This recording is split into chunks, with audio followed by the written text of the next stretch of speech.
ये इसको बोलते हैं संयुक्ताक्षर, अर्थात जो दो वर्ण मिलकर के बनते हैं उनको संयुक्ताक्षर करते हैं, क्योंकि दोनों वक्त संयुक्त हैं, दोनों अक्षर संयुक्त हैं, मिले हुए हैं। तो इसमें ज और या मिलकर के इसका उच्चारण होता है ज्या। जब हम दोनों ज और या को एक साथ बोलेंगे तो ज्या हो जाएगा। इसे क मूर्धन्य सकार और का को बोलने से, ये का है, ये है मूर्धन्य सकार।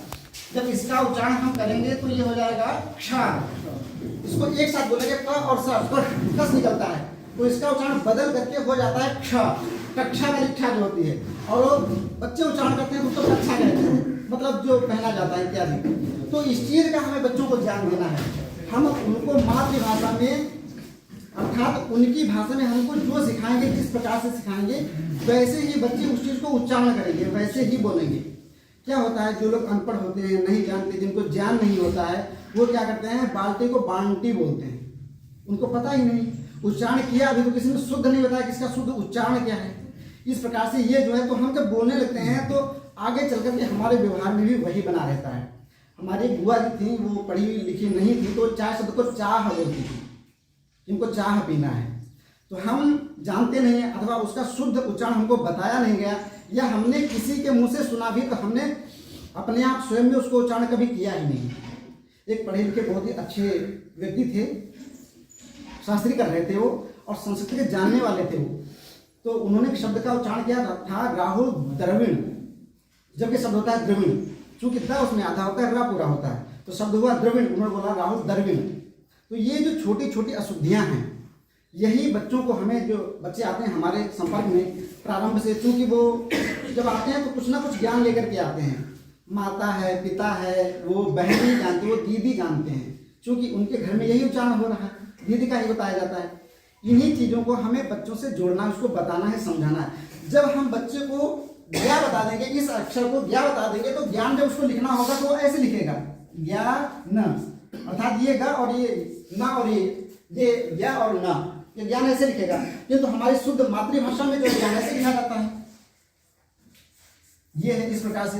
क्योंकि ये जो है, ये ज्ञान है, ये अक्षर ही नहीं है, अक्षर तो ये है, क्योंकि अक्षर में जा और या मिलकर के ज्ञान बना है।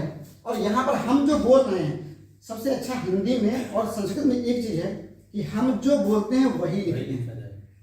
सबसे अच्छी बात है कि हम जो बोलते हैं वही लिखते हैं। बहुत सी भाषा ऐसी होती है जिनमें ऐसा नहीं होता है। अब हम इसको बोल रहे हैं ज्ञान, तो ये ज्ञान शब्द सही है, क्योंकि ज और या से मिलकर के ज्ञान बना, ज्ञा बना हुआ है। और ज्ञान शब्द ये ग और या से बना हुआ है, जो अवधी भाषा में प्रयोग होता है, तुलसीदास जी जिसका प्रयोग करते हैं, ये ज्ञान है। अब हमें लिखना है तो हम इस प्रकार से लिखेंगे, ये नहीं, ये हम लिखते हैं तो कोई भी कह सकता है साधारण पुरुष की आपने अशुद्ध लिखा है, गलत लिखा है, क्योंकि अशुद्ध है ही नहीं। इसीलिए इन्हीं चीजों को हमें बताना है, संयुक्ताक्षर के बारे में, क्षा कैसे होता है, ज्या कैसे होता है, त्र कैसे होता है, इस प्रकार से। और हमारा व्यवहार, हमारी वाणी, आचार्यति आचरति सा आचार्य, हम अध्यापक हैं, शिक्षक हैं, हमारा काम है उनको आचरण सिखाना, ज्ञान देना, उनको बताना, क्योंकि बच्चे हमें ही अनुसरण करते हैं। जो बच्चे हमारे पास में आते हैं, बच्चे हमको ही अनुसरण करते हैं, हमारे पीछे हमारे व्यवहार पे ही चलते हैं। शिक्षा जो है, विद्या जो है, 4 प्रकार से आती है। सबसे पहला काल होता है आगम काल, आगच्छति इति सा आगम, जो आ रहा है हमारे पास। क्योंकि जब हम शुरू से लेकर के, प्रारंभ से लेकर 25 वर्ष तक होते हैं, तब तक हमारे पास समय होता आ रहा होता है, हम उसको पढ़ें, हम उसमें जो हमें सीखना है उसको सीखें, उसको जानें, वो हमारे पास समय। उसके पश्चात में होता है स्वाध्याय काल, हमने जो पढ़ा, जो हमने अध्ययन किया, हमारे शिक्षक ने, हमारे गुरु ने हमको जो बताया, उस पर हम स्वाध्याय करें, अपने आप अध्ययन करें। अर्थात गुरु ने हमको जो बताया है यह सही है अथवा गलत है, हम अपनी बुद्धि भी तो उसमें लगाएं। जब हम उसमें अपनी बुद्धि नहीं लगाते तो हम उसको समझ ही नहीं पाते कि गुरु ने हमको क्या बताया, हम समझ ही नहीं पाए, क्योंकि हमने अपने उसमें बुद्धि का प्रयोग नहीं किया। जब हम उसमें अपनी बुद्धि का प्रयोग करते हैं तो उसमें यह भी समझ में आता है कि जा और या मिलकर के ज्या कैसे बना, क्योंकि इन दोनों को एक बार मिला देने से, एक ही अक्षर कर देने से ज्या हो जाता है, इसलिए तभी तो ये अक्षर बना ज्ञान, तो इसका उच्चारण होगा ज्ञान। जब हम इसमें अपनी बुद्धि का प्रयोग लगाएंगे तब समझ में आएगा।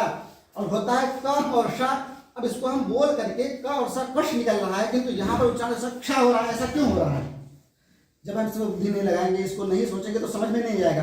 क्योंकि इन दोनों वर्णों को मिला देने से तीव्रता में, जो गति से जो आवाज होगी, जो उच्चारण होगा, वो क्ष का होगा, इसलिए इसका उच्चारण क्ष होता है। और उसके पश्चात में तो ये जो है अर्थात ज्ञा और क्ष, इनका उच्चारण हमें विशेष रूप से बच्चों को बताना होता है। हम आज की परिपाटी में, आज की भाषा में यही समझाते हैं, बेटा ये ज्ञा है और ये क्षा है। तो बच्चे भी उसको कक्षा की जगह कक्षा कह देते हैं और उसकी ज्ञा की जगह वैज्ञानिक की जगह वैज्ञानिक कह देते हैं। इस प्रकार से होता है। ये देखने में छोटी चीज़ें हैं। क्या होता है, कोई भी पहलवान हो, कोई भी हो, यदि उसके फोड़ा निकल आए ना तो उसको बहुत दर्द होगा, बहुत कष्ट होगा। लगे छोटा मोटा हो रहा है कोई नहीं, जब ऑपरेशन का समय आएगा तो बहुत कष्ट होगा। इसी प्रकार से हम छोड़ते हैं, कोई बात नहीं, ये बात बच्चा आगे चल के समझ जाएगा, किंतु ऐसा नहीं होता है। हमारे जो व्यवहार में है वही चलता रहता है, वही बना रहता है। हम जिस प्रकार से व्यवहार करते रहते हैं वही हमारा दृढ़ होता है, पकता है। विद्या, अभ्यास का नाम ही तो विद्या है। अभ्यास का नाम ही विद्या है। जो गुरु द्रोणाचार्य थे और एकलव्य जो थे, कहते हैं उन्होंने उनको उपदेश नहीं दिया था, अर्थात सिखाने से मना कर दिया था, किंतु उनकी मूर्ति बना करके और उसने जब धनुष बाण उसका चलाना सीखा तो बहुत अच्छा धनुधर बन गया। मतलब अभ्यास किया उसने। आप जितना अच्छा अभ्यास करेंगे, कल सर ने एक बात बताई थी, पहले आप एक हाथ से लिखें अर्थात दाहिने हाथ से लिखें, उसके पश्चात में बाएं हाथ से लिखें। तो बाएं हाथ से लिखने में इतना बल पड़ता है, इतनी मांसपेशियां दुखने लगती हैं कि उससे हम उतना सुंदर, उतना अच्छा लिख भी नहीं पाते। क्यों? क्योंकि इसका अभ्यास ही नहीं है इस कारण से। और इसका अभ्यास होता है तो हम लिखते चले जाते हैं। तो यही चीज़ है, हमारा जिस चीज़ का अभ्यास जितना अच्छा होगा हम उसको उतना अच्छे ढंग से कर पाएंगे। और एक चीज़ और, इसके साथ साथ में कुछ वर्ण जो कल बताए गए थे, सर्वप्रथम मैं आपको जो हिंदी वर्णमाला है उस पर थोड़ा बताना चाहूँगा कि वो जो है उसमें क्या है।